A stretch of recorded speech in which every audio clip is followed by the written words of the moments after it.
ए जी सुना तानी बोलो का कहतरी आई अब की केकरा के वोट दियाई जी।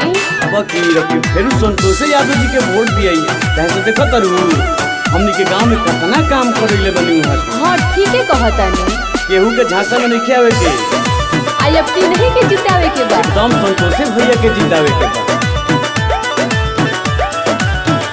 संतोष यादव के फिर से बहालानो जी हो खाली इन्हीं के चर्चा सुनालानो जी संतोष यादव के फिर से बहालानो जी हो खाली इन्हीं के चर्चा सुनालानो जी। हो भला बाबे भला सब करी है सारा जनता के चॉइस बाटे मेन की फेर संतोष यादव जीती है फेर होई नहीं केहू है नते कि फेर संतोष यादव जीती है। संतोष भैया जिंदाबाद जिंदाबाद जिंदाबाद संतोष भैया जिंदाबाद जिंदाबाद जिंदाबाद। आपका मुखिया कैसा हो संतोष भैया जैसा हो आपका मुखिया कैसा हो संतोष भैया जैसा हो।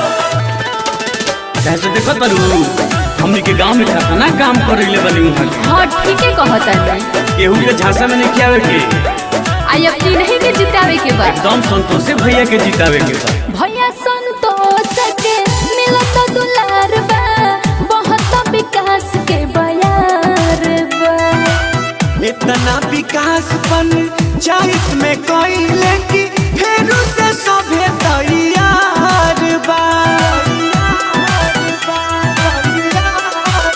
भैया संतोष के मिलत दुलार बा बहुत विकास के बयार बा इतना विकास पंचायत में कइले कि फेरू से सभे तैयार बा।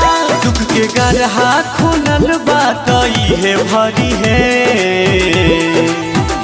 केहू होई नहीं फेरू है न तेन की फेर संतोष यादव जीती है सारा जनता के चॉइस बाटे में कि फेर संतोष यादव जीती है। संतोष भैया मत घबराना तेरे पीछे सारा जमाना संतोष भैया मत घबराना तेरे पीछे सारा जमाना। क्यों पड़ा हो चक्कर में कोई नहीं है टक्कर में क्यों पड़ा हो चक्कर में कोई नहीं है टक्कर में। आई अब की केकरा के वोट दियाई जी।